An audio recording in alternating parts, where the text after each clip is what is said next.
бүкіл дене шынықтыру саласы мен спорт саласының кәсіби мейрамы спорт күні. Бұл Қазақстан болып бүгін аталып өтіп жатыр. Бүгін мынау Түркістан облысының спортшылары Бәйшешек спорттық сауықтыру лагерінде атап өтіп жатырмыз. Бүгін барлық осы спорт саласының мамандарының өте үлкен жетістікке жеткен мамандарды құттықтап, соларға сый-сияпат жасадық. Себебі бұл кәсіби мейрам жылына бір келетін мейрам болғаннан кейін, және де білесіздер, онда 11 айдан кейін келесі Жапонияның Токио қаласында Олимпиада ойындары өтеді. Соған қазір біз дайындықты жалғастырып жатырмыз. Соған лицензия алатын турнирлер қазір өтіп жатыр. Сол турнирлерден Құдай қаласа келесі жылы осы Олимпиададан кейін сол спорт күні Олимпиададан кейін келеді екен келесі жылы. Сол өзім ойлаймын, сол Олимпиададан медальдарын алсақ, үлкен жоғарғы деңгейде Түркістан қаласында жаңадан салынған үлкен спорт кешендерінде атап өтсек деген ойымыз бар. Соған жеткізсін.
Бұл спорт мерекесі біз үшін өте үлкен мереке. Себебі білесіздер, бұл спорт деген үлкен политика. Дүние жүзінде білесіздер, спорттың арқасында едеген керемет үлкен жұмыстар болып жатыр. Құдай қаласа тура бір жыл уақыт қалса, одан да аз Олимпиада ойындары кезекті.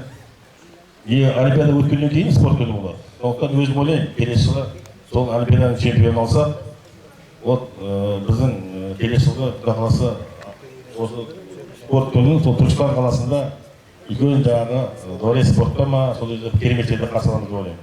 Құдай соған жеткізсін.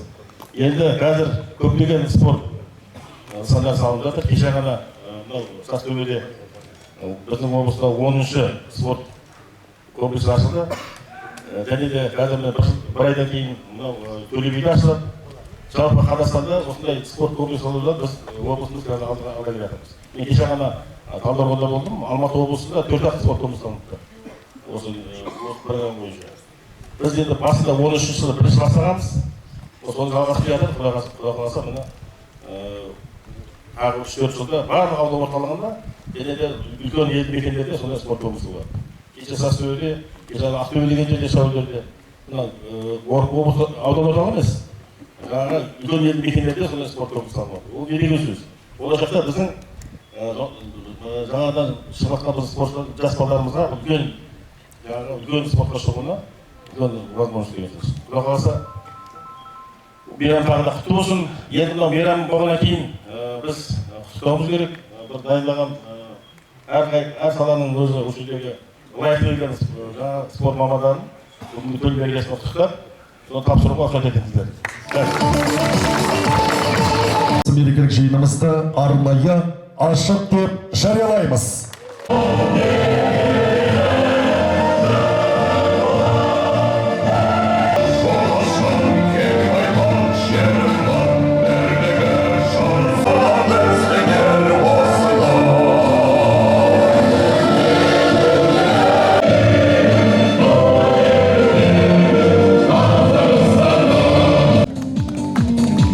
Ирина, марапатыңыз құтты болсын.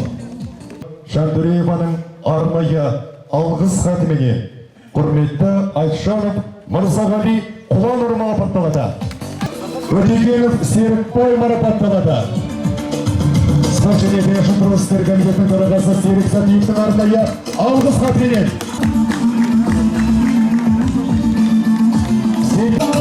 спортшыларымызға әрине қошеметіңіз көрсетті, құрметті достар. Басқарма басшысының арнайы құрмет грамотасымен Мұсабаев Қанат Талғатұлы марапатталады. Асанбаев Мүритин Әбілхайырұлы марапатталады.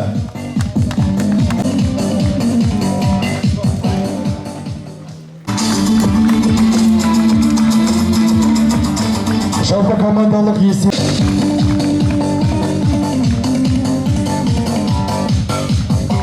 112 ұпаймен екінші орын иегері және салауат өмір салтын насихаттауға және спартакиадасында жеңімпазы және салауатты өмір салтын насихаттауға және спорттың түріндір спорт мектеп директоры Егембердиев Батырхан Әбдікерімұлы марапатталады. Сайрам ауданы жеңіп құтты болсын.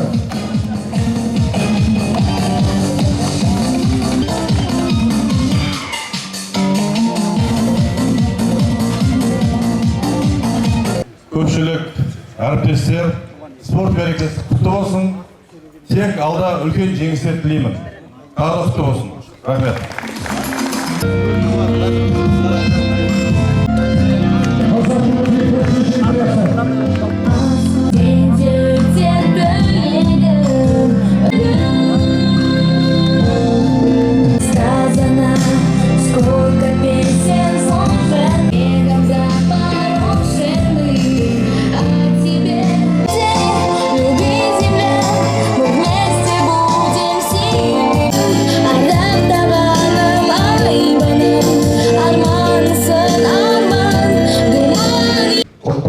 Сонау Нигериядан қарсы алыңыздар.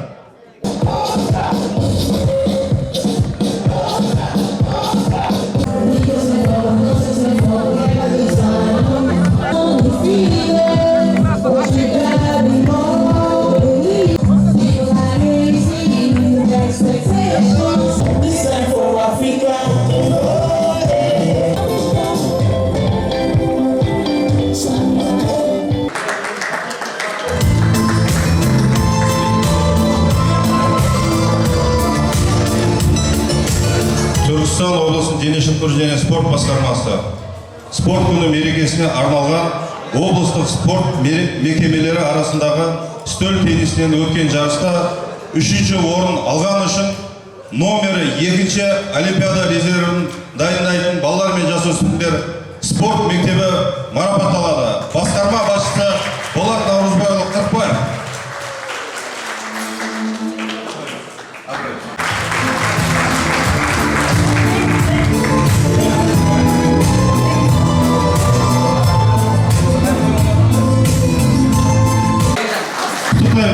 Спорт басқармасы 3-ші орын.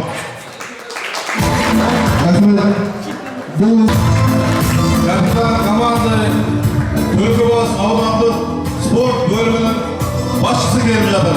Құтты болсын.